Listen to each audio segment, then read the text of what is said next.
Le départ des forces spéciales rwandaises vendredi dernier de l'Est de la RDC pose maintes questions sur la nature de leur mission et un éventuel rôle dans la rébellion du M23, comme le soutiennent certains rapports internationaux.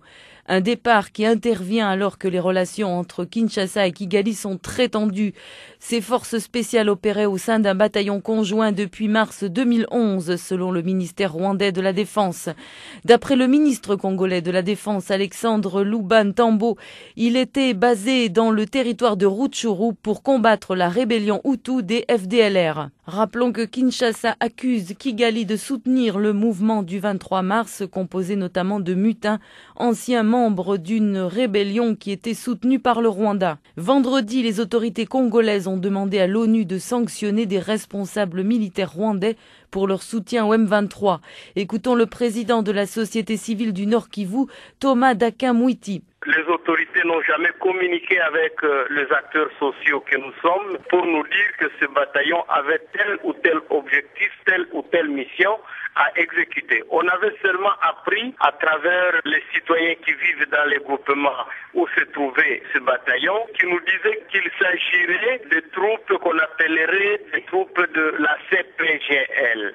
Et donc, nous avons été informés que ces bataillons sont en train de prendre une destination venant de Rutshuru, qu'ils se dirigeaient vers Goma. Dès lors, je n'ai pas vu ce bataillon venir dans la ville de Goma. On dirait que ces bataillons sont entrés au Rwanda. Que dire à propos de ces joutes verbales finalement entre le gouvernement et le M23 qui sans cesse se reprochent mutuellement d'exactions ici et là? Je pense qu'il y a du côté du Rwanda et du M23 un certain nombre de mensonges, de comportements qui n'est pas un comportement digne. Je vais vous donner un exemple. Le ministre rwandais de la Défense qualifie tout le monde de menteur. Lorsque les experts des Nations Unies ont produit le rapport, le Rwanda qualifie les experts de menteurs. Le rapport de Human Rights Watch pour le Rwanda, c'est un mensonge. Le gouvernement congolais, quand il parle de la présence du gouvernement rwandais, de l'armée rwandaise sur le sol congolais, le ministre de la Défense dit que c'est du mensonge. Il en est de même pour les éléments de M23 qui disent que tout ce qui se dit, tout ce qui se fait, c'est contre eux, alors que jusque-là, nous n'avons jamais trouvé l'opportunité de faire la guerre contre son propre pays si ces gens-là étaient réellement des Congolais. Il s'est observé lorsque les pays de la CIRGL se sont réunis, ils ont demandé au M23 de replier jusque dans ses anciennes positions du 30 juin. Mais le M23, au lieu de replier, de reculer, il est en train de vouloir récupérer des territoires et des zones. Quelle est la situation humanitaire là-bas? Pour ce qui concerne la situation humanitaire, elle est catastrophique. Des écoles ont été brûlées, détruites ou pillées et il devait y avoir l'ouverture dans les zones sous contrôle du M23. La deuxième chose, plus de 250 000 personnes aujourd'hui sont dans la rue, vivent à la belle étoile. La population qui vit de l'agriculture, lorsque vous la jetez dans un milieu où elle doit commencer à attendre des gobelets de haricots, des gobelets de graines de maïs, c'est la catastrophe. Dans les camps, par exemple, à Kanyaruchinya, dans les camps à Weremana, ce sont des morts. Mais imaginez la suite de ces gens-là, qui sont chaque fois lancés sur le riz de l'exil. Chaque fois quand il y a période de récolte, c'est alors que ces amis-là commencent la guerre. Chaque fois qu'on va commencer les écoles ou les études, c'est alors qu'on lance les gens dans le riz. Toutes ces familles-là qui sont au Rwanda, dans les camps, pour se déplacer, ces familles doivent demander des jetons. Donc, ils sont en prison, madame. C'était le président de la société civile du Nord Kivu, Thomas Dakamwiti. Et comme il le dit aujourd'hui, c'est la rentrée scolaire en RDC. Selon l'UNICEF, environ 1000 enfants sont jusqu'à ce jour hors du système scolaire au Nord Kivu, une province de l'Est du pays minée par l'insécurité. Les différents partenaires du milieu éducatif dans cette province travaillent sur l'élaboration d'un plan quinquennal UNICEF RDC pour trouver des solutions aux problèmes de ces enfants marginalisés par la guerre. Pendant ce temps, l'administration locale des rebelles du M23 sensibilisait les parents et les enseignants afin que la rentrée soit effective sur le territoire sous son contrôle. Un reportage du correspondant de La Voix de l'Amérique à Goma, Primo Pascal Rudaigua. La situation sécuritaire qui prévaut dans l'est de la République démocratique du Congo et particulièrement au nord Kivu sacrifie des milliers d'enfants qui ne seront pas concernés par cette rentrée scolaire. Marceline Eboma est chargée de l'éducation à l'UNICEF Goma. Il nous a été révélé que nous avons dans la province du Nord Kivu 995 862 enfants qui sont en dehors du système scolaire, soit 44% d'enfants. La situation est très alarmante, comme vous pouvez le constater. C'est presque 1 million d'enfants qui sont en dehors du système scolaire. Plusieurs causes sont à la base de cette situation alarmante. La première cause est liée à l'insécurité qui oblige nos populations à quitter leur milieu d'origine. Et vous savez qu'une population déplacée est une population appauvrie, n'a pas le moyen de prendre en charge les enfants. Mais il y a aussi d'autres causes socio-économiques, des causes culturelles qui font que tous ces enfants soient en dehors du système. Sur les territoires sous contrôle des rebelles du M23, certains élèves ont fui les camps des réfugiés en Ouganda pour venir se préparer à la rentrée scolaire. C'est le cas de cet élève de l'Institut Virunga de Djomba. J'ai déjà fait la réinscription moyennant paiement de quelques frais et le préfet nous a confirmé que la rentrée scolaire est fixée au 3 septembre 2012. Cette sensibilisation à la rentrée scolaire a été faite par les nouvelles autorités du M23 qui dirigent le territoire de Rutshuru. Professeur Stanislas Baleke, porte-parole politique du M23. Quant à la rentrée, il n'y a aucun problème. Nos espaces sont suffisamment sécurisés. Nous lançons d'ailleurs un appel pour que les parents n'aient aucune peur, qu'ils envoient leurs enfants normalement, pour que les enseignants se préparent bien à reprendre leur travail. Croyez-vous, messieurs, que la population aura confiance aux rebelles que vous êtes? Vous savez que pendant les examens d'État, contrairement à ce que nos adversaires ont essayé de raconter, nous avons stoppé les affrontements pour permettre à nos compatriotes, aux jeunes Congolaises et aux jeunes Congolais, de faire leurs examens d'État normalement. Et ça s'est très bien passé sur les territoires sous contrôle du M23. Et même ceux qui étaient réfugiés en Ouganda et au Rwanda, ils sont revenus pour passer leurs examens d'État. Malgré les revendications des comités des parents d'élèves, la prise en charge des enseignants sera encore pour cette nouvelle année scolaire un calvaire pour les parents. Goma, Primo Pascal Rudaigua, La Voix de l'Amérique. Voici à présent les témoignages des 100 citoyens journalistes en RDC.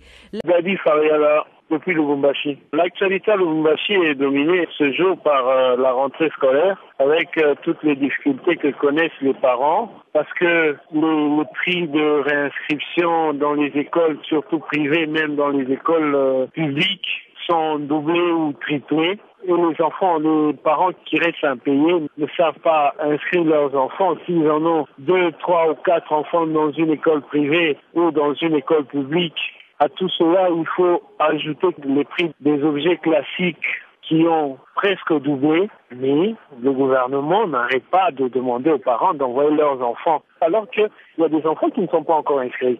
Il y a les parents qui n'ont pas d'argent pour inscrire leurs enfants dans les écoles. Il y a des écoles où, rien que pour l'inscription, le premier mois de la rentrée, on a demandé plus ou moins $100, ce qui est vraiment très difficile. La rentrée de cette année est vraiment difficile pour beaucoup de parents et même pénible. Cette année, avec cette crise qui sévit au pays, avec la situation de la guerre à l'Est, toutes les forces, on dirait qu'elles sont orientées vers cette question de la guerre. De l'appel à tous les jeunes Congolais de moins de 18 ans, 25 ans à s'enrôler dans l'armée.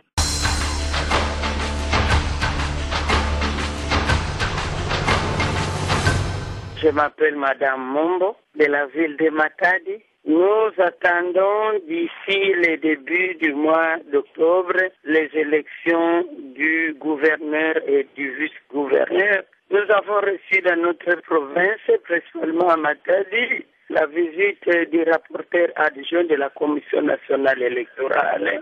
Et nous venons de vivre dans la province les états généraux sur l'eau et l'électricité. Dans notre ville de Matadi, nous avons parfois la pénurie d'eau parce que c'est une ville montagneuse érigée sur des collines. Les mamans vont parfois à la tête d'eau déjà à 2 heures du matin. Et Et les enfants parfois arrivent en retard à l'école, mais en ville basse, les problèmes d'eau ne se posent pas. Et les problèmes d'eau potable, surtout que c'est la saison sèche, et l'eau n'est pas totalement traitée, qu'à cela ne tienne, les moyens de bord parfois sont utilisés pour purifier un peu l'eau. Mais l'électricité, nous savons jusque-là que c'est une denrée rare. Vous écoutez Zapping Info Congolaise. Démocratique du Congo, la RDC ou l'ONU se dit profondément préoccupée par des tueries dans le nord-est, le nord de Kivu, précisément dans l'est du pays. De nombreux groupes armés s'organisent et étendent leur influence suite à des attaques brutales qui touchent principalement les civils.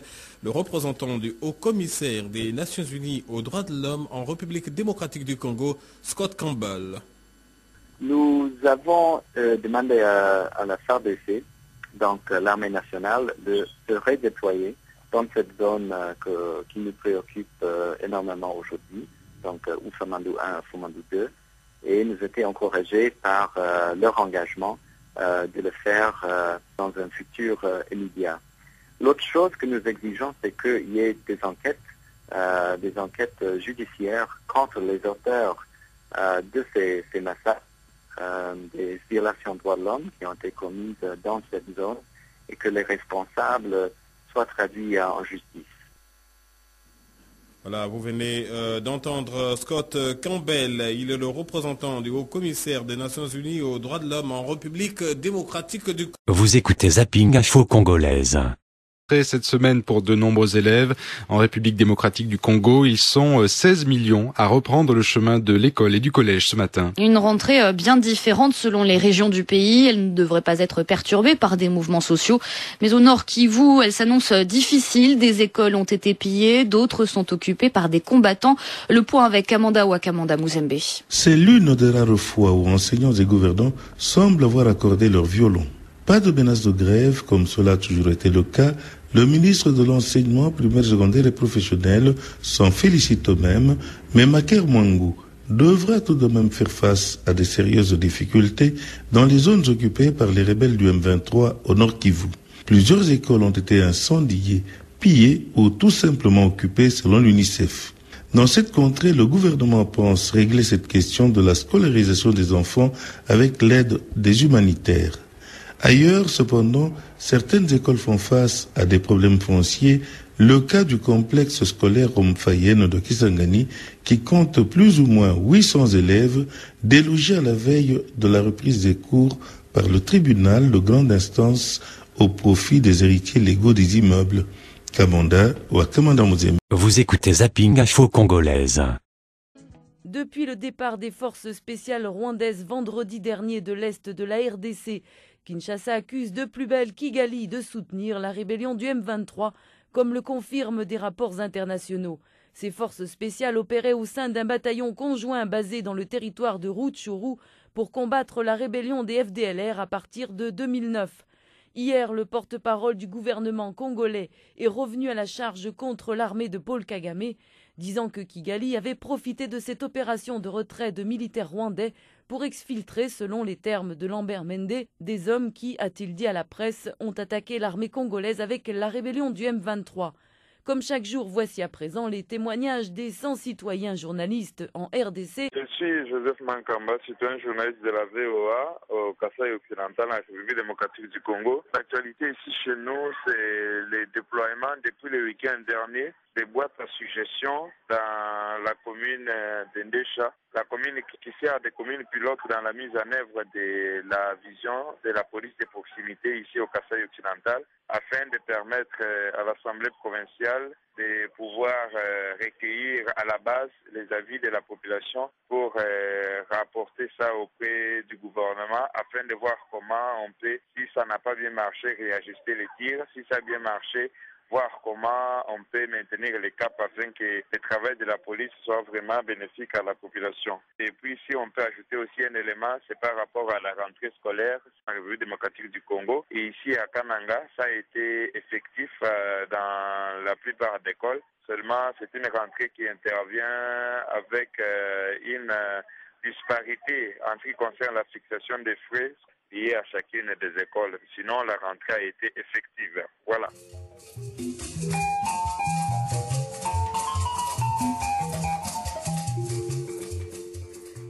projets de l'ONG PREDIF, Programme d'appui pour l'encadrement et le développement de la femme et famille dans la ville de Matadi. Nous avons eu les états généraux de l'eau et de l'électricité. C'est une denrée rare, recherchée et difficile, surtout que c'est la saison sèche, les sources d'eau tarissent. On est en train de préparer les élections pour les gouverneurs et les vice-gouverneurs. C'est la rentrée. Les enfants du niveau maternel, primaire et secondaire ont repris les chemins de l'école sur l'étendue de toute la République. Par rapport à cette rentrée, en tout cas, elle a été effective. Les apprenants comme les enseignants ont été à l'heure. Vous écoutez Zapping Info Congolaise. On monte d'un cran entre Kinshasa et Kigali. En effet, dans une interview accordée à la presse belge, le ministre rwandais de la Défense, James Kabarebe, a accusé le gouvernement congolais de tous les maux.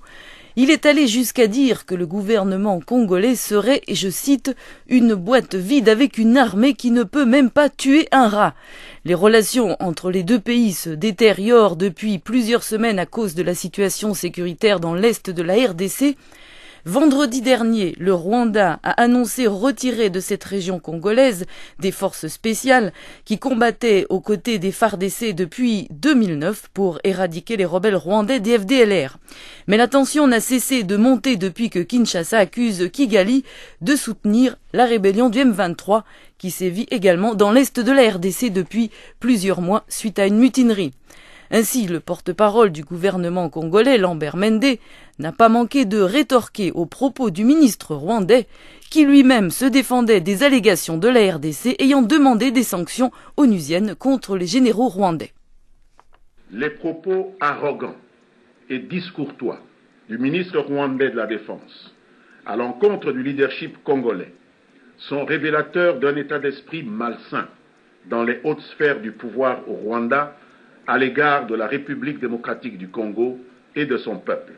Il n'y a pas en République démocratique du Congo des problèmes de gouvernance qui soient à même de justifier le présent conflit au Kivu. Affirmer le contraire nous conduirait à poser la question de savoir pourquoi de tous les 9 voisins de la République démocratique du Congo, seul le Rwanda souffrirait des conséquences de cette prétendue mauvaise gouvernance, étant donné que, avec tous nos autres voisins, les relations sont au beau fixe. Par ailleurs, a ajouté le porte-parole du gouvernement congolais, Lambert Mende, lors de cette conférence de presse, où donc le gouvernement rwandais aurait-il reçu le mandat d'exercer une sorte de tutelle sur la gouvernance en RDC. Écoutez la suite, il ne mâche pas ses mots. Devons-nous croire que le gouvernement auquel appartient M. Kabarebe se donne la mission de combler le vide de leadership qu'il y aurait en République démocratique du Congo? Si oui, ce serait au nom de quel principe? N'est-ce pas pour le moins téméraire pour le dit gouvernement rwandais qui organise des élections au score soviétique de plus de 95% de voix pour le président en place, qui terrorise et muselle son opposition, qu'il veuille donner des leçons de bonne gouvernance démocratique. En vérité, le gouvernement rwandais n'a aucune autorité morale pour ce faire. Il est indispensable que le Rwanda mette fin à sa fuite en avant, qui ne favorise pas le retour à la paix et à la stabilité dans la région des Grands Lacs. C'était le porte-parole du gouvernement de la RDC, Lambert Mende. Et comme chaque jour, voici à présent les témoignages des 100 citoyens journalistes en RDC. Marie-Jeanne Malonanzaou, journaliste et citoyen. J'habite la ville de Matadi, province du Bas-Congo. L'actualité pour le moment, il y a la planification familiale. On est en train de sensibiliser. Moi-même, je suis en train de sensibiliser comment le couple peut se protéger pour éviter la mortalité infantile, la mortalité de maman à l'accouchement. C'est ça que je suis en train de faire.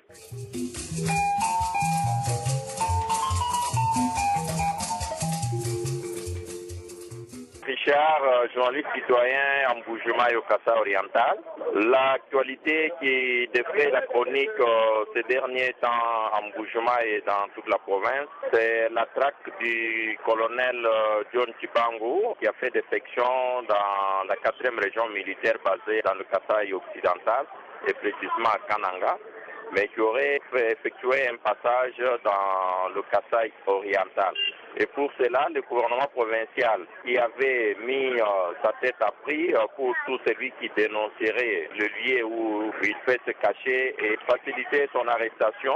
La cagnotte qu'on avait mis à $20,000 vient d'être remontée à $25,000 pour essayer d'encourager tous ceux qui peuvent dénoncer ces colonels ou sinon sa cachette et faciliter son arrestation. Et aussi l'actualité, c'est la rentrée scolaire très timide. Certes, sur le plan national, la rentrée a été décidée pour le 3 septembre, mais il s'est fait que jusqu'à aujourd'hui, les 50% des écoles n'ont pas reçu même pas la moitié des élèves attendus. Et les raisons sont d'ordre économique. Vous écoutez Zapping Info Congolaise.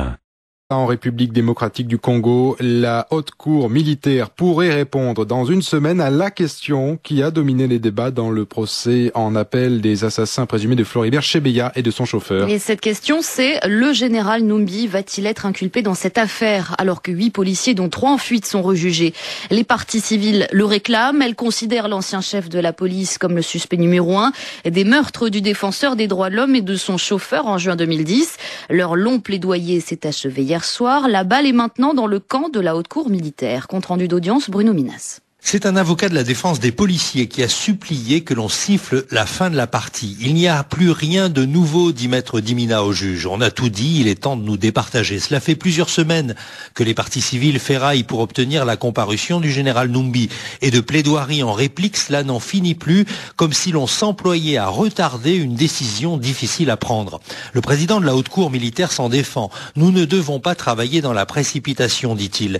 Et les plaignants sont d'accord. Maître Richard Bondo, avocat des parties civiles. Nous croyons que dans sa souveraineté, la haute cour militaire assumera ses responsabilités. Si cette décision est rendue même en octobre prochain, ça sera le temps que la justice immanente aura fixé pour que la vérité soit connue. Décision très attendue dans un procès très suivi par les observateurs internationaux.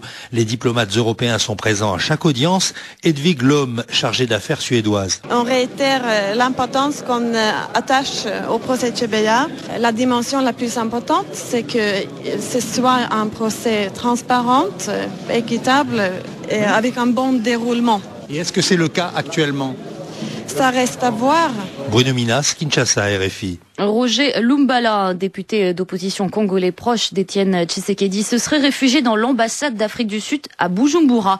Selon les autorités de Kinshasa qui donnent cette information, Roger Lumbala aurait été arrêté le 1er septembre dans la capitale burundaise et placé dans une résidence surveillée. Il s'en serait enfui hier. Kinshasa soupçonne ce député de complicité avec l'agression rwandaise dans la... Vous écoutez Zapping Info Congolaise. République démocratique du Congo, une situation qui continue de dégénérer dans le Nord Kivu. Plusieurs médias rapportent que les rebelles du M23 n'ont pas tardé à s'installer dans les localités jusqu'à récemment occupées par les forces spéciales rwandaises. Les ONG craignent la catastrophe humanitaire. J'ai joint Emerance Nsonga, membre du bureau de coordination du réseau pour la réforme du secteur de sécurité et de justice.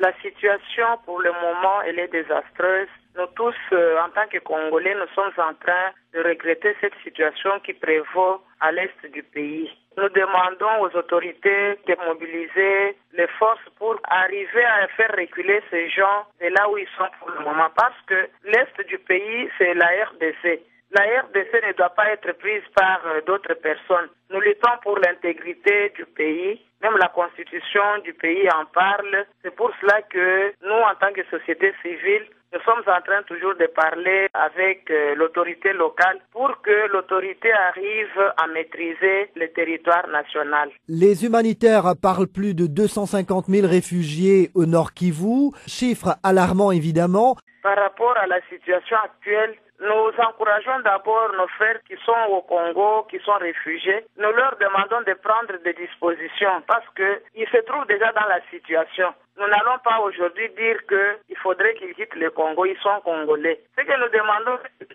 nos militaires puissent intervenir pour qu'il n'y ait pas de catastrophe. Nous savons que chaque fois qu'il y a déplacement, il y a toujours des appuis humanitaires qui interviennent pour pouvoir relever la situation.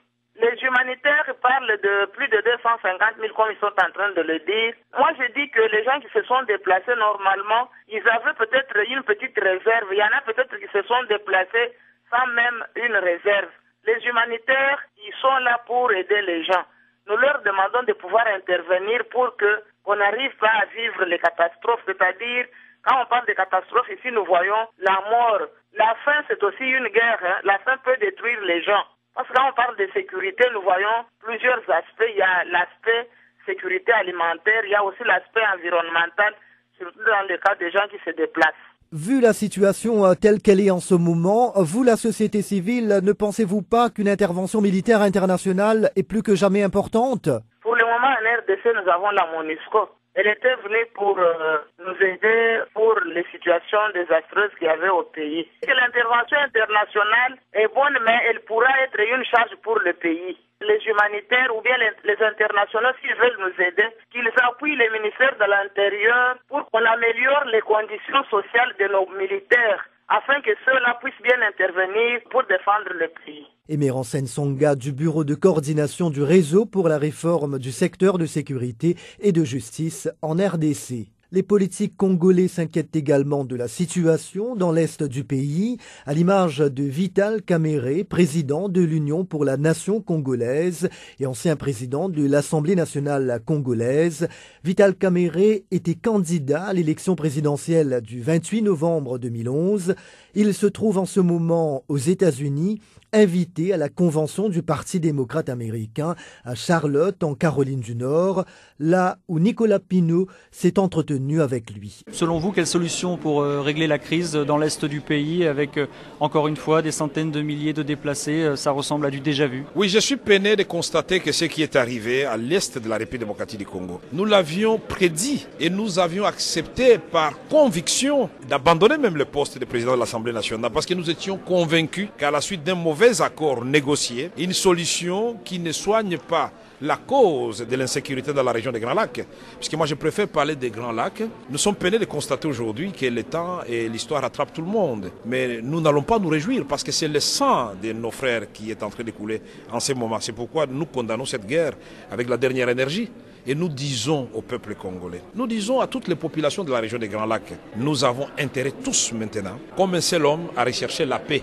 Nous devons pacifier l'est de la République démocratique du Congo, nous devons pacifier l'ensemble de la région des Grands Lacs et cela nous renvoie à rechercher les vraies causes de la résurgence de l'insécurité à l'est et dans la région des Grands Lacs. Quel discours faut-il tenir à Kigali? D'abord, le discours par rapport au gouvernement congolais, puisqu'il ne faut pas chaque fois se cacher derrière d'autres pays. C'est pour dire qu'il est temps que nous comprenions que tant que nous ne construirons pas un état de droit, tant que nous n'aurons pas une armée républicaine dissuasive et capable de défendre le territoire national et le peuple congolais, tant que nous n'aurons pas une justice digne de ce nom, tant que nous n'aurons pas une administration, tant que nous n'aurons pas une police nationale, tant que nous n'aurons pas l'État tout court, tout autre projet est illusoire.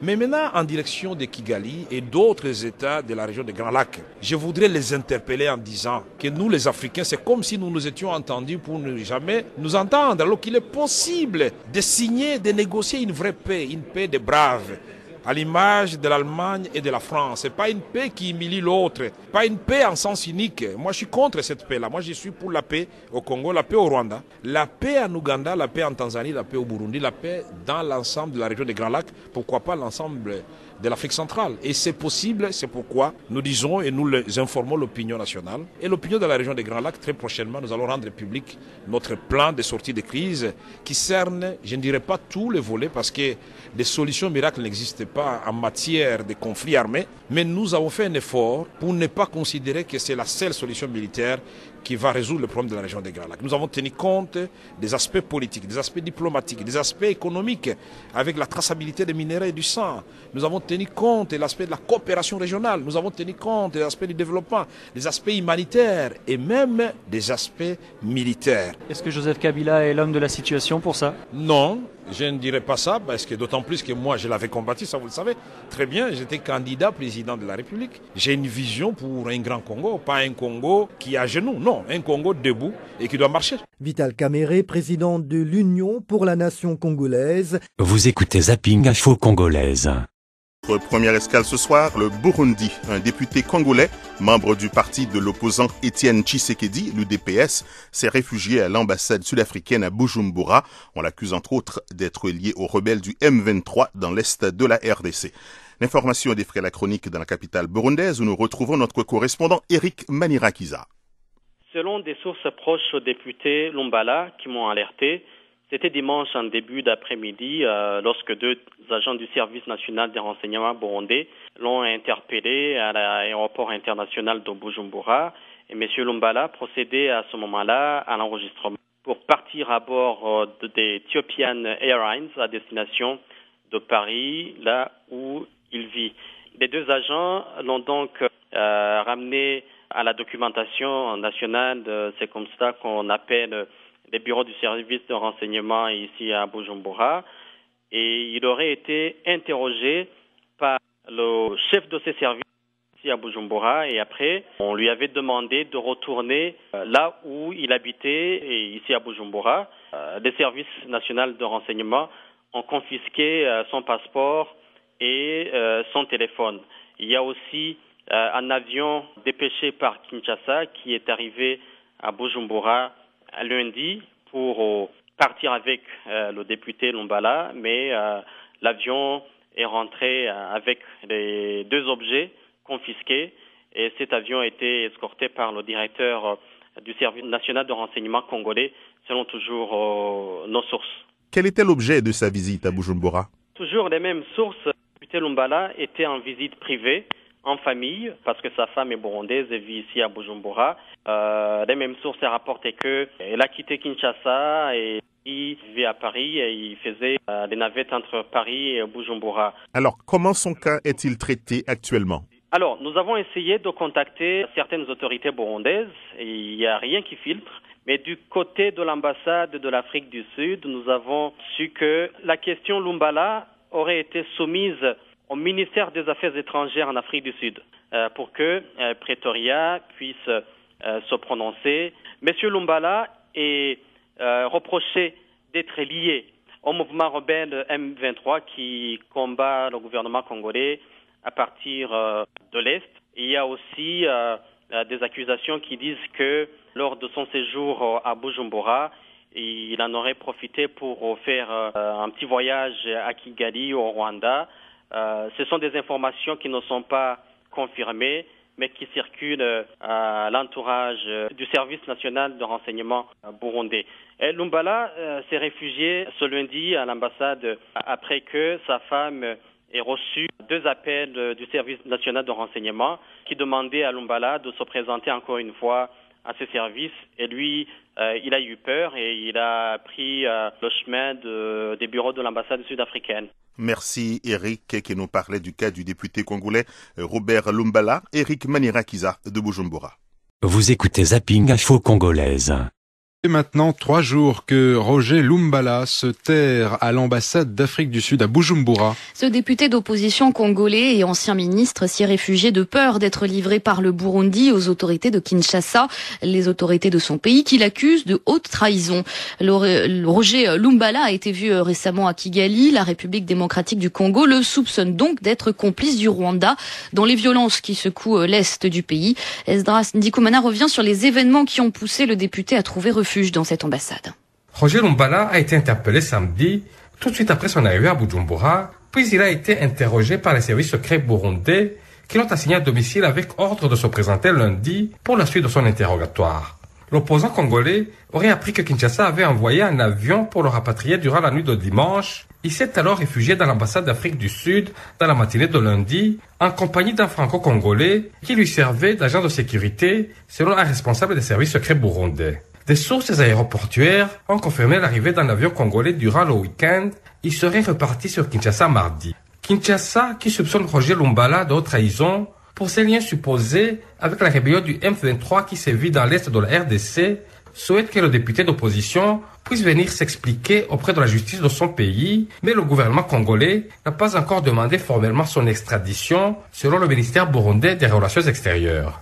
Aujourd'hui, l'ambassade de France a déjà obtenu que l'agent de sécurité puisse repartir vers la France dès demain.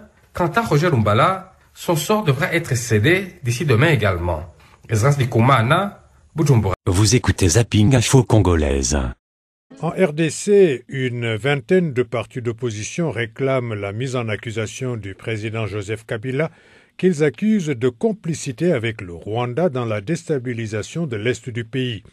Ils veulent que le Parlement congolais entame la procédure dès la rentrée parlementaire. De Kinshasa, le député de l'UDPS, Serge Mayamba. Comme vous l'avez appris, plusieurs partis politiques de notre République, les partis politiques faisant partie de l'opposition, se sont réunis pour réfléchir sur la guerre qui sévit dans notre pays, en cherchant à tirer les conclusions du comportement de tous les acteurs sur le terrain. Mais il s'est fait qu'à l'analyse du comportement affiché par M.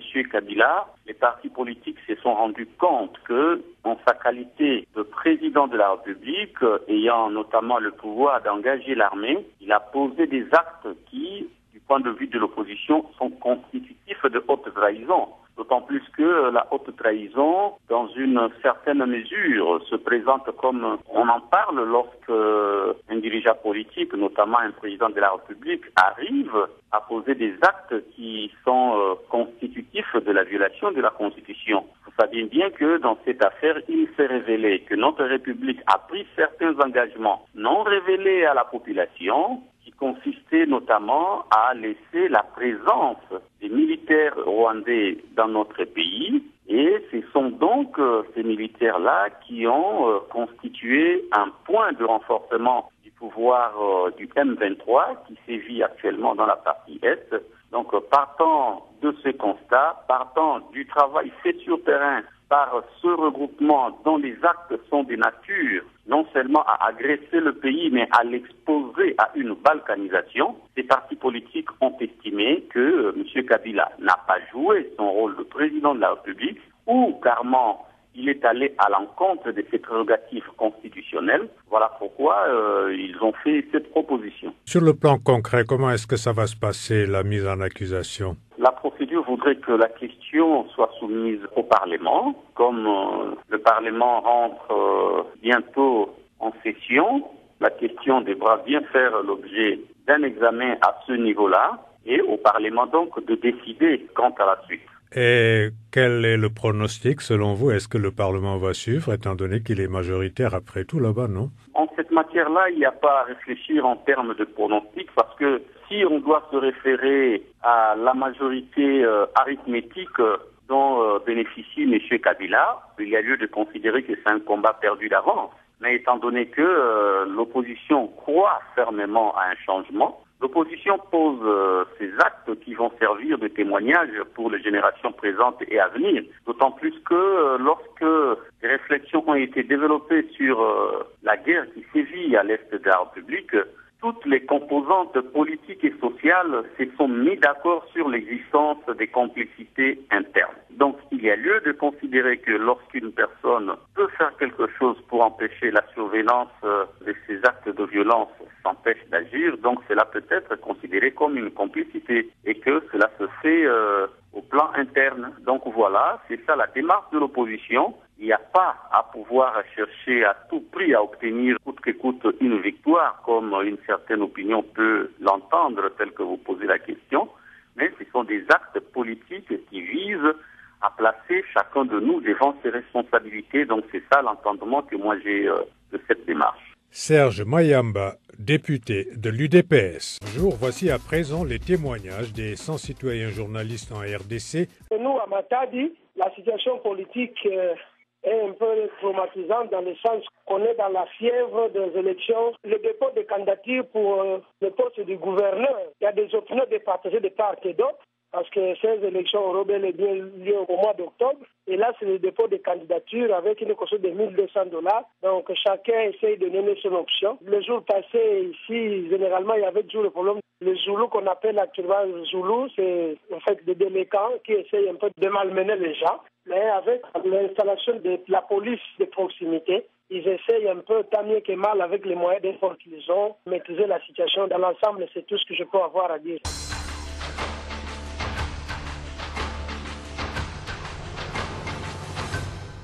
Florent Ngwakala, citoyen journaliste Boma, Bas-Congo. La grosse nouvelle chez nous, il y a un accident de circulation, il y a une voiture qui partait pour Kinshasa et la Mercedes qui était sur la route s'est arrêtée, mais il y a un remorque qui venait de loin, qui s'est heurté et il y a eu un accident et un mort. Vous écoutez Zapping Info Congolaise.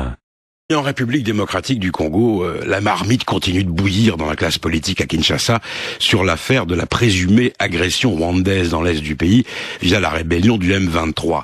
Sans pour autant s'unir sur la question, les différents partis d'opposition accusent tous le président Kabila de s'être compromis avec le voisin rwandais aux dépens des intérêts du pays. Bruno Minas, vous êtes le correspondant de RFI à Kinshasa. C'est ainsi que l'un après l'autre, les leaders d'opposition exigent que le Parlement lance une procédure contre le président de la République. Plusieurs leaders d'opposition réclament la mise en accusation du président de la République pour haute trahison, mais ils la réclament en ordre dispersé. D'abord un groupe d'élus autour de l'UDPS du Parlement et des partisans de Caméré. Ensuite, c'était au tour du député José Makila à la tête de l'Alliance des travaillistes pour le développement du Congo.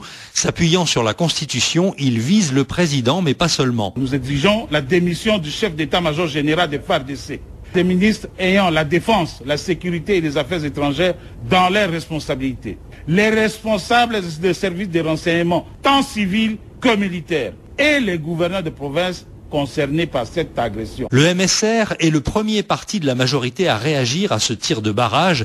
Dieudonné Bolengue en est le secrétaire général. Qui trahit la République? Celui qui a considéré que les hostilités n'est pas la seule voie, ou ceux qui pensent en période de guerre relayer ici, dans l'espace national, la propagande de l'ennemi qui consiste à obtenir que nos rangs se fissurent. La polémique continue. Le MLC tient ses journées parlementaires et s'exprimera sur la question, ainsi que dans l'UDPS, les proches d'Étienne Tshisekedi. Bruno Minas, Kinshasa, RFI. Vous écoutez Zapping Info Congolaise. La situation dans le Nord Kivu en RDC, marquée par des exactions imputées aux groupes armés, préoccupe sérieusement les Nations Unies, ainsi qu'en témoigne leur représentant des droits de l'homme en RDC, Scott Campbell, que nous écoutons. Nous avons demandé à la FARDC, donc l'armée nationale, de se redéployer dans cette zone qui nous préoccupe énormément aujourd'hui, donc Oufamandou 1 et Oufamandou 2. Et nous étions encouragés par leur engagement de le faire dans un futur immédiat. L'autre chose que nous exigeons, c'est qu'il y ait des enquêtes judiciaires contre les auteurs de ces massacres, des violations de droits de l'homme qui ont été commises dans cette zone et que les responsables soient traduits en justice. Vous écoutez Zapping Info Congolaise.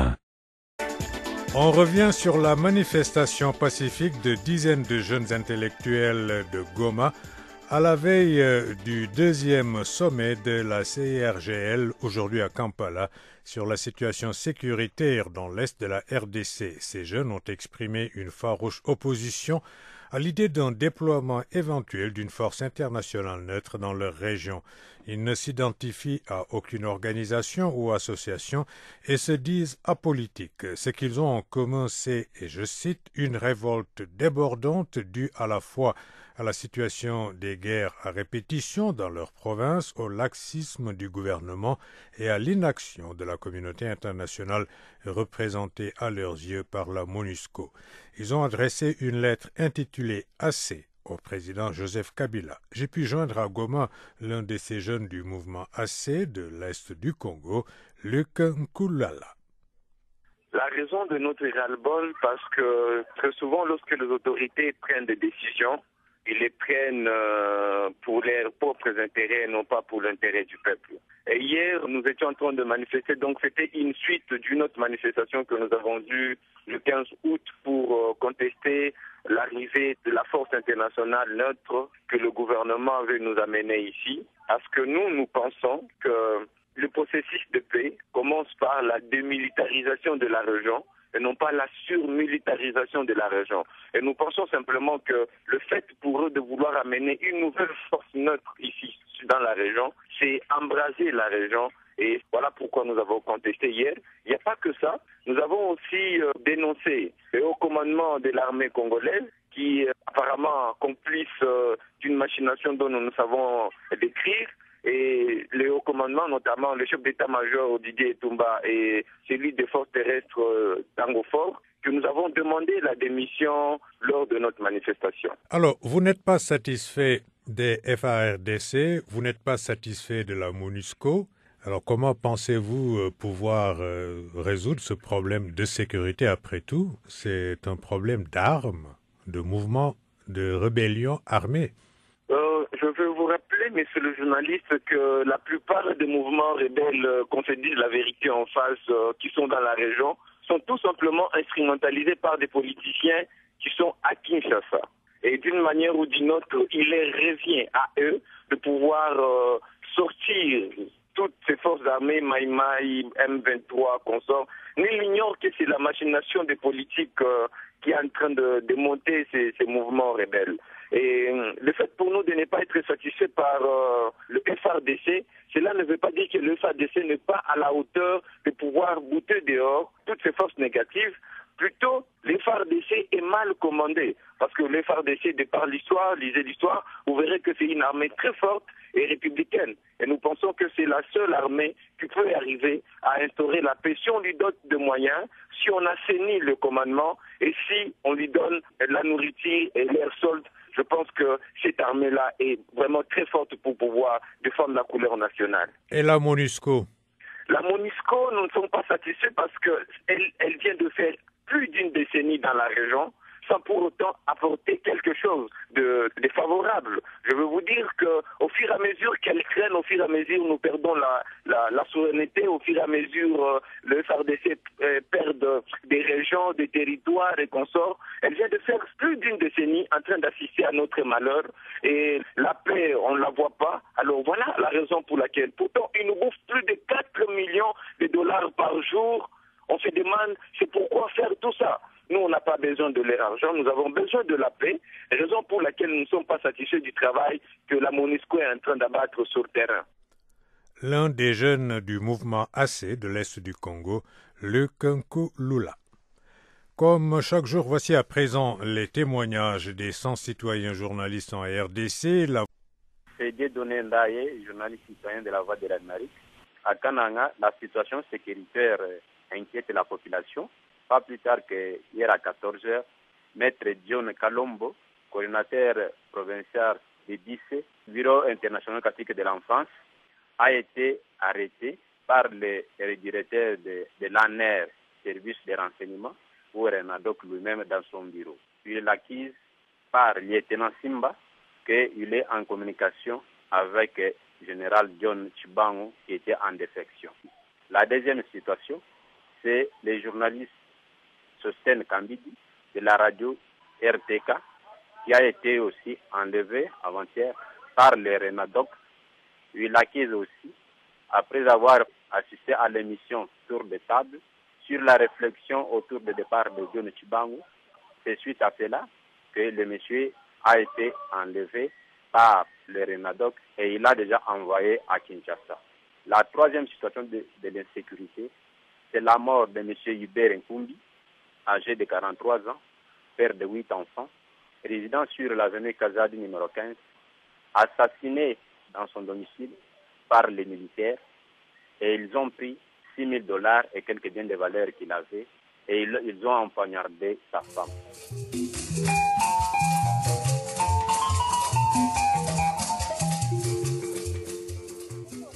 Jean-Marc Daniel, citoyen journaliste, la Voix d'Amérique Kinshasa. À la rentrée scolaire, on remarque que les élèves n'ont pas vraiment fait les retours à l'école à cause de quoi? Des insuffisances, de ce que les parents n'ont pas pu acheter les fournitures scolaires. On espère que les autres pourront reprendre la semaine prochaine. Avec l'approche du sommet de la francophonie, le gouvernement est en train de préparer les sites, mais on croit qu'il doit accélérer les travaux parce que à un mois seulement, vous savez, la route reliant l'aéroport et le centre-ville n'est pas encore au bout. S'il va être comme ça, je crois que ça va désagrémenter la circulation des autres qui vont venir d'autres pays du monde. Vous écoutez Zapping Info Congolaise. En République démocratique du Congo, l'UDPS, comme les autres partis d'opposition, accuse donc le président Joseph Kabila de trahison. Le parti de l'opposant Étienne Tshisekedi a fait cette annonce hier soir. À Kinshasa, plusieurs formations accusent en effet le président de collaboration ou de complaisance avec le Rwanda. Des accusations qui font suite à la médiatisation de la présence de militaires rwandais dans l'est de la République démocratique du Congo.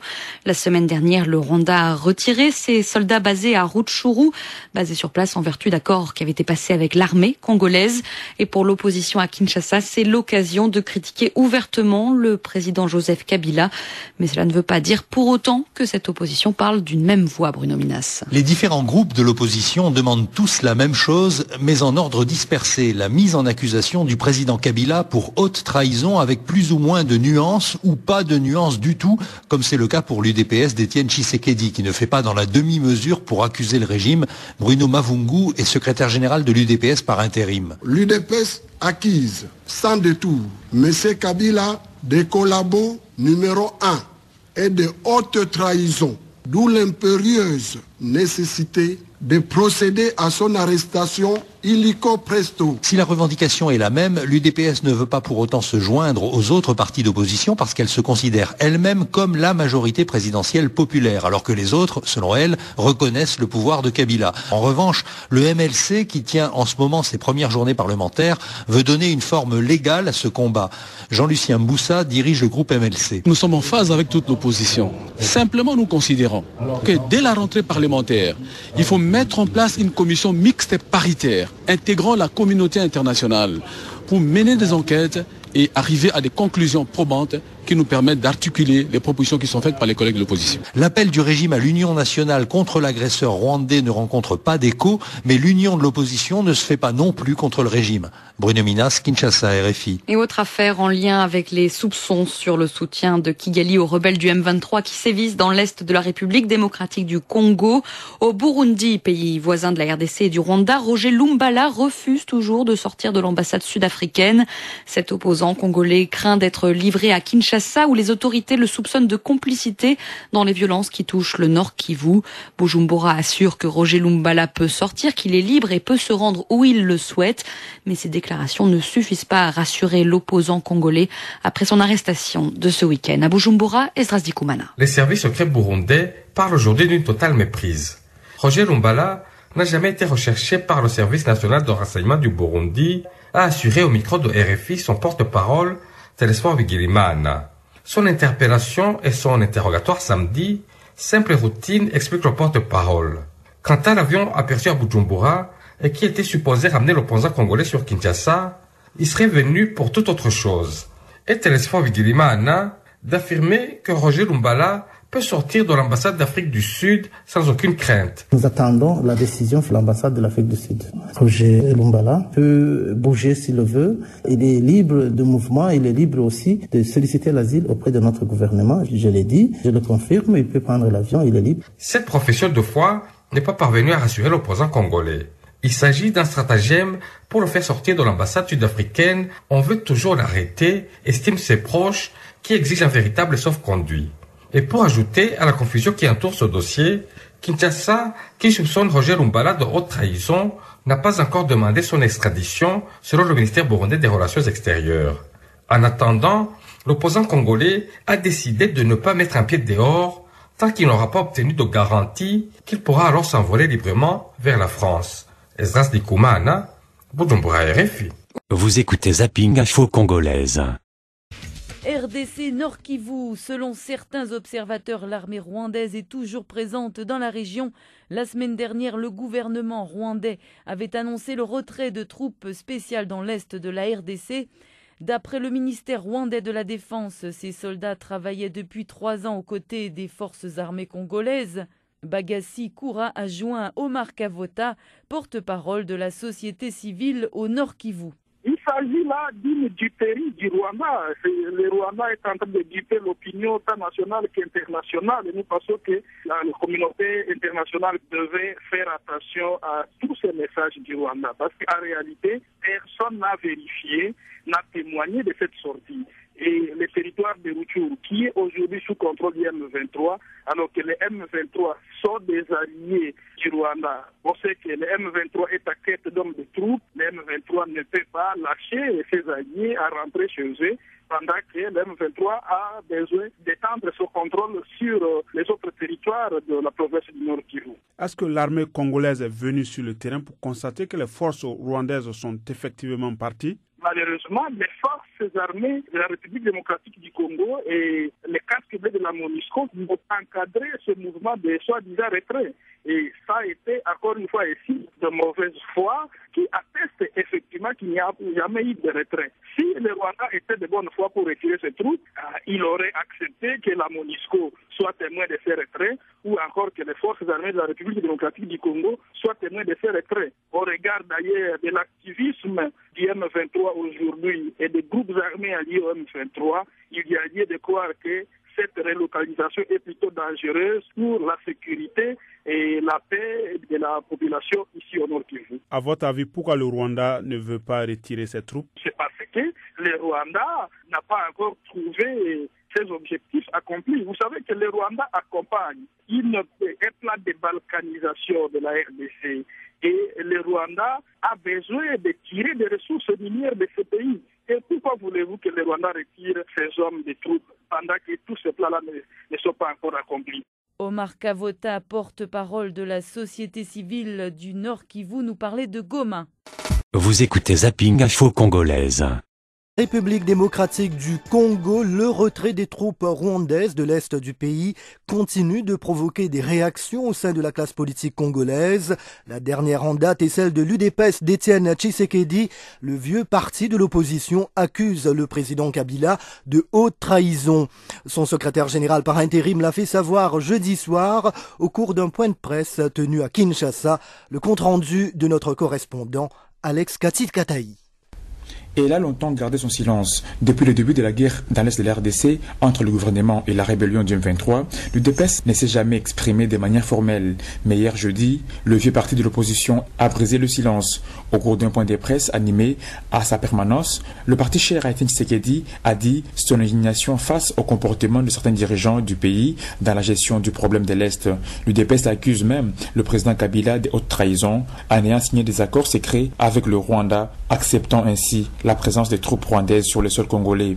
Bruno Mavungu, secrétaire général par intérim de l'UDPS. Le peuple congolais tout entier vient de suivre les déclarations du gouvernement rwandais faisant état du retrait le 31 août 2012 de ces forces spéciales basées à Rutshuru depuis 2009 en vertu des accords secrets entre M. Kabila et M. Kagame, soigneusement scellés et cachés au peuple congolais. L'UDPS constate que le pays a été tout simplement trahi. Le maintien voulu sur le territoire national d'une armée étrangère à l'insu du peuple congolais constitue une complicité avérée de M. Kabila. Mais du côté gouvernement, on dit ne pas être étonné par la réaction de l'UDPS. Lambert Mende, porte-parole du gouvernement. Cela pourrait étonner si l'UDPS ne cherchait pas à profiter de cette agression contre notre pays dans un sens ou un autre. L'UDPS nous a habitués depuis la Deuxième République à tirer profit de tout événement, même des calamités naturelles. Maintenant, même la rébellion du M23, il y a quelques semaines, nous avons tous entendu l'UDPS prétendre que le M23 a été créé parce qu'on a volé la victoire électorale à M. Tshisekedi. Donc, je pensais qu'il était plutôt du côté du M23. Quelle surprise d'apprendre maintenant que c'est le président Joseph Kabila qui aurait signé un accord secret dont on ne dit pas en quoi il consiste et à quelle date il aurait été signé. Donc M. Tshisekedi et son UDPS deviennent les agents de propagande de James Kabarebe qui tentent d'opposer les Congolais entre eux. Plusieurs autres partis de l'opposition accusent le président Joseph Kabila de haute trahison et demandent qu'il soit interpellé par le Parlement. Kati Katai, Kinshasa, La Voix de l'Amérique. J'ajoute que le secrétaire général de l'ONU a envoyé un message aux dirigeants qui participent au sommet des Grands Lacs. Ban Ki-moon se dit en faveur des efforts concertés pour résoudre la crise en RDC, même s'il dit noter un ralentissement des activités militaires du M23 depuis juillet. La situation demeure très fragile. Ban Ki-moon a appelé à la cessation immédiate, je cite, des activités déstabilisatrices menées par tous les groupes rebelles. Il condamne toutes les violations des droits humains contre des civils et demande une enquête approfondie. Le secrétaire général de l'ONU convoquera le 27 septembre une réunion de haut niveau sur la situation dans l'est de la RDC. Nous restons en RDC pour vous proposer la rubrique quotidienne des 100 citoyens journalistes. La Voix de l'Amérique s'associe à ce projet pour donner la parole aux Congolais. Retrouvez leurs messages, photos et vidéos sur notre site internet. Oui, je m'appelle Patience Ngalula, citoyenne journaliste pour la VOA à Kananga. Aujourd'hui à Kananga, il y a eu élaboration et adoption d'un code de bonne conduite entre les acteurs politiques, les responsables des institutions politiques et les journalistes, qui sera opposable à toutes les trois parties. Et puis, ils s'engagent tous de les respecter. Bon, d'autres nouvelles, c'est toujours par rapport à la défection d'un colonel. Il y a des rumeurs qui courent partout.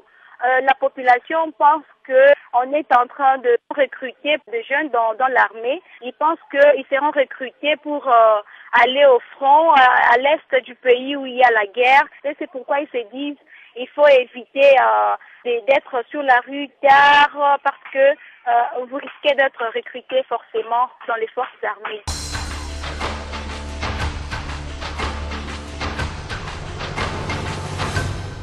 Je suis citoyen journaliste, je me nomme Rose, j'évolue en Bujimaï. En fait, l'actualité chez nous, c'est la défection du colonel John Tshibangu. Le gouvernement provincial a dû envoyer un groupe de militaires dans les différents territoires tels que Miabi et Kabea-Kamwanga pour aller à la recherche de ce colonel déchu de la 4e région militaire. Et aussi, le gouvernement provincial a dû tenir la semaine passée une rencontre avec les différentes couches de la population pour essayer de sensibiliser la population à pouvoir dénoncer les rebelles s'il arrivait qu'ils auraient l'information.